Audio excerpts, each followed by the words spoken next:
nikachukua simu yangu faster na nikatuma record, nikatumia my wife record.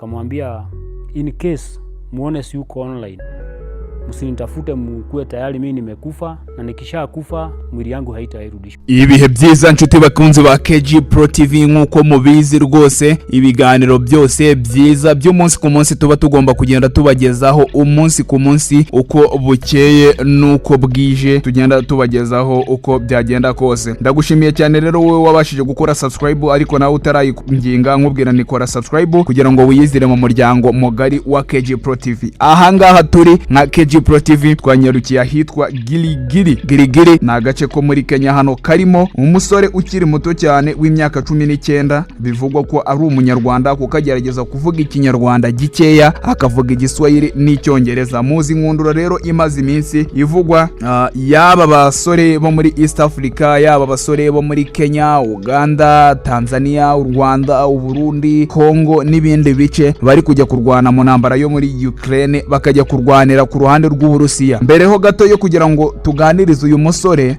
murabona ko turi mu gace neza rwose, turi ahantu tugiye kuba twakitegura kumuganiriza, tugenda tuganira nawe aduha ubutumwa, agire icyo abwira n'urundi rubyiruko, aduhe experience kuntu yari imeze yose. Araza kuba ari kuvuga mu cyongereza n'igiswahili n'ikinyarwanda gikeya, noneho twe turaza kugerageza tubishyire mu kinyarwanda mu rurimi twese dushobora kumva, kubera yuko dufite amakuru ko afite inkomoko mu Rwanda, afite aho ahuriye n'u Rwanda. Gusa uyu musore nigeze yifuza ko amenyekana amazina cyangwa se imiryango ye mu rwego rw'umutekano we, kuko aravuga ati ndacyari muto ku myaka 19, nta wamenya nshobora kuzagira byinshi cyane ngenda nkora imbere ahangaha, reka simvuga amazina. Ntago arabohoka ku buryo yavuga amazina, ariko inkuru iraza kuturyohera uko byagenda kose. Rero mbere ho gato yuko nkwinjiza mu buryo bukomeye cyane, intambara yo mu Burusiya na Ukraine ni intambara yagoye abarusiya cyane ku buryo bakomeje kugenda bitabaza abasore bo ku mugabane wa Afrika, by'umwihariko mu bice byo muri East Africa, aho batekereza ko abantu badafite akazi gahagije, aho batekereza ko abantu bikomeje kugenda bibagora mu buryo bw'imibereho. Rero uyu musore ni umwe mu bagiye bagaruka mu minsi yashize. Mwagiye mubona abantu benshi bagiye babasha kugenda bagaruka, bakaza bagatanga ubuhamya, by'umwihariko hano muri Kenya na Uganda. Natwe uyu munsi nicyo kintu twagize ngo dukoreho kuri uyu munsi, turebe uko ibintu bihagaze, tubaganirize, tumenye niki kibatera kujyayo, ese experience ibimeze ite. Nta nkuru mwingiye mwigeze mubona mu Rwanda, niyo mpamvu tugiye kuyicambua. Uyu musore turimo tuganira, muraza kubyumva mu kiganiro twagiranye, yavuze yuko haba ari ibihumbi 14 by'amadolari bita bijya kuri konte yawe, niko ngo bababwira. Ariko ayo mafaranga turaza kumenya se ko ibyo bihumbi 14 by'amadolari, ubwo ni miliyoni hafi 18 z'amanyarwanda, yarazibonye. Ese ibihumbi 3 by'amadolari hagati ya 3 na 5, ubwo ni miliyoni hafi 6 z'amanyarwanda abahembwa kwezi, yarazibonye. Niki cyatumye agaruka? Yagarutse ate? Afite ibikomere byinshi cyane ku mubiri we. Turaza kugerageza kumuganiriza mu buryo bwiza cyane kugira ngo musobanukirwe. Mureke twinjire mu iki gipangu noneho turebe uko bimeze. Umeze ute? Ese byagenze bite? Uri umunyarwanda cyangwa se uri umunyakenya? Ati njyewe ndi umunyakenya, navukiye hano muri Kenya, ariko mfite amamoko. Are you Rwandan or you Kenyan? How many languages do you speak? I speak Kinyarwanda a little bit and Swahili, and naongea Kiswahili. So you said you've been in Ukraine, you've been fighting on the side of Russia. What made you decide to leave Kenya and go to Ukraine at this particular time? What was that? Well, I was a little bit cool, just trying to get some money. Sunajua maisha hapa Kenya, maisha ya Afrika Mashariki sio maisha mazuri kwa vijana. That's why we always have to hustle for seeking money, trying to get money. Actually, I was money driven. Nilikwenda pale kwa pesa. What was your first impression with you? Ngakorera ahantu hari amafaranga nabasha kugira ibyo ngeraho nanjye mu buzima. None abavandimwe, inshuti ndetse n'imiryango babyakiriye gute icyemezo cyawe? Wabonye ari ikintu bakiriye gute? Ati mu by'ukuri nago nigeze mbibabwiraho mbere, kubera yuko natekerezaga yuko bashoboraga kutabyemera. Mama ni umuntu ugira amarangamutima menshi cyane, yashoboraga kutabyemera cyangwa ngo abikunde. nibyo byatumye rero niyemeza kumureka. Nabimubwiye umunsi wa nyuma ndi kugenda rwose ndi muri bisi, ntabwo twongeye kuvugana kugeza icyo gihe. Nuko byagenze. Okay, noneho ubuzima ugezeyo se byagenze bite? Babakiriye bate? Mwabaye he? Watusangiza. Kugerayo twageze mu murwa mukuru Moscow mu Burusiya, ariko bari baduhaye amafomu yo kuzuza ariho $14,000 by'amadolari gusa ntago twigeze tuyabona ku matelefone. Ayo mafaranga twarayategereje, ntitwabasha kugenda tuyabona, dukomeza gutegereza ariko amafaranga ntitwayabona. Mugezeyo imyitozo, babahaye imyitozo ingana iki? Kubera ko wonekereza ko ku kibuga cy'intambara hari abasirikari batojwe ku rwego rwo hejuru. Yakomeje atubwira ati rero kubera yuko abasirikari ubona ko Abarusiya ntago bashaka gutakaza abantu benshi muri iriya ntambara, kubera ko bamaze gutakaza benshi cyane. Hari abanyafurika benshi cyane ubu nibo bari kurwana intambara, hari abashuti banjye, hari abana twakuranye nagiye mbona nkabona nabo bariyo nyine bari mu ntambara, nagiye mbasha kugenda mbona. Ariko nanone kandi umunsi ku munsi ukabona bagenda bapfa. Tugezeyo abaduhaye training z'amezi z'ibyumweru bitatu dukora training zisanzwe, kwiga kurasa, kwambara neza imyenda no kugendera mu modoka, ko bakoresha ibikoresho biteye imbere ariko nabyo bituma umuntu apfa vuba. Baduha imbunda nini, baduha abasirikari nabo bamaze iminsi b'Abanyafurika b'abirabura, nibo badutozaga, akaba ari nabo tujya kurwanana ku rugamba. None hapfa abantu bangana gute? Niki kintu cyagutunguye?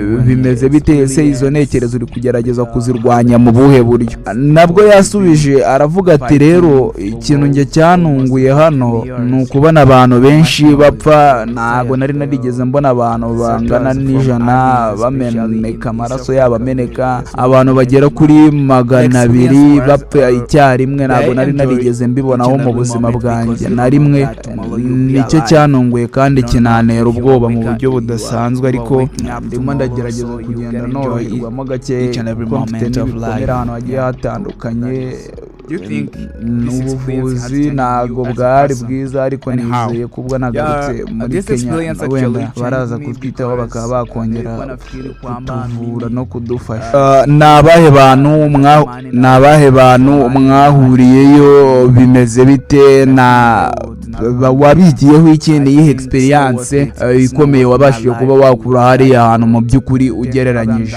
Experience nahuye nayo n'abantu bamaze kwiheba, abantu bakuru, abantu banyuze mu bisirikare bigiye bitandukanye, abamwe ibiyobyabwenge, abadafite uko biri kose viziyo, abenshi badafite na famiye baba barasize inyuma, mu by'ukuri badafite ikintu urebye icyo kurengera cyane. Byakomeje kugenda bingora. None tubwire urugendo rwo kuva noneho mu Burusiya byagenze bite? Urugendo rero rwo kuhava, hari Abanya-Cote d'Ivoire batekereje kuba batoroka bagataha, kubera yuko umwe mu bayobozi bakuru bamwe b'Abanyafurika nakubwiye nyine batuyoboraga bari bamaze igihe mu ntambara, bari bamaze kumenya ibice, bamaze kumenya n'uburyo twataha, bituma noneho batangira gutekereza yuko batoroka. Ariko nanjye mbasha kugira amahirwe nzana nabo, ndetse n'ibihugu namenye yuko ngo byagiye bivugana. Igihugu cya Kenya kimaze iminsi kivuganye n'Uburusiya ko batazongera gufata abandi bantu. None mucahe, mwanyuze he?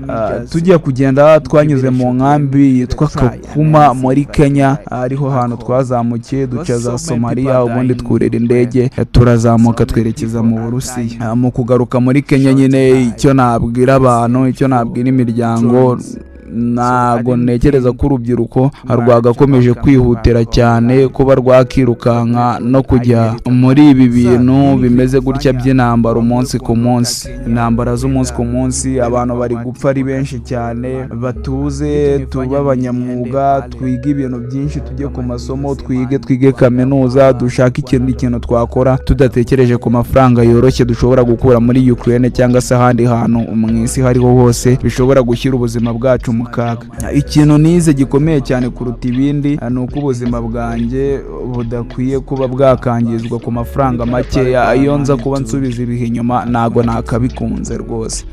Narize namenye byinshi. Nibyo rero nuwo nguwo aduhaye igice cya mbere cy'ikiganiro. Gusa hari abandi benshi cyane turaza kubona, noneho dufite amahirwe yuko turaza kubonamo uvuga ikinyarwanda mu buryo bwuzuye, uvuga yuko ari umukongomani ariko uwo mu burasirazuba bwa Kongo, ubasha kuvuga ikinyarwanda akavuga n'agaswere gake, ariko ikinyarwanda akaba aricyo cyinshi muri babandi baherutse kuzana warimo. Turaza kumukoresha ikiganiro. Uyu nguyu bisa nk'ibyatugoye cyane kubera yuko twaganiriye mu rurimi rw'igiswahili n'icyongereza, tugerageza kugenda dutraduiza cyangwa se dusemura ibyo ari kugenda avuga, ariko biraza kongera bikunde neza cyane. Nuko nguko gahunda zihagaze. Tugiye no gukomeza gukurikirana iyi operation, tuvugishe n'aba bandi bose bari kuza. Turi kwerekeza ahantu bari ni kuri county 41 hano muri Kenya. Turaza kubikurikirana byose tumenye aho biri kwerekera, mumenye uko bimeze. Gusa icyo wamenya, harimo abanyarwanda, harimo abarundi, abakongomani, abagande n'abanyakenya, bose barimo muri iyi ntambara, barimo bararwanira.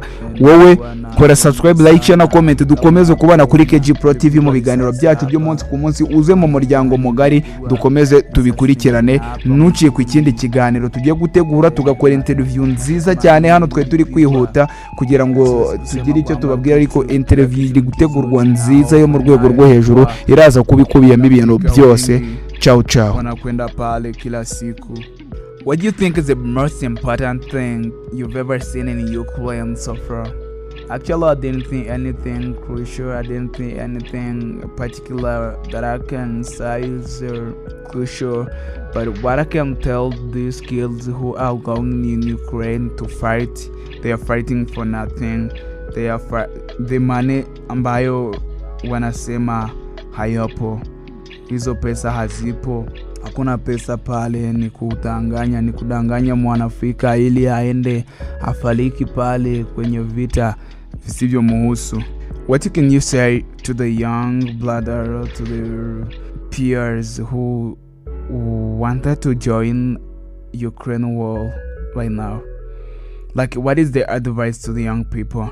Advice to the young people is never try this again. Just try to be creative. Try to hit the books, hit the library, go to school, read the words, listen to the advice, parents' advice from different people, parents, lecturers, professionals. Everybody can be the story changer in your life. So try to be creative and do anything possible to survive in this ridiculous world without risking your life at this extent. That's all I can say. So thank you so much for your participation, for your great testimony. I think this will play a big role in changing the life of young people, changing the life of Africa, especially Africa Mashariki. Thank you so much. Asante.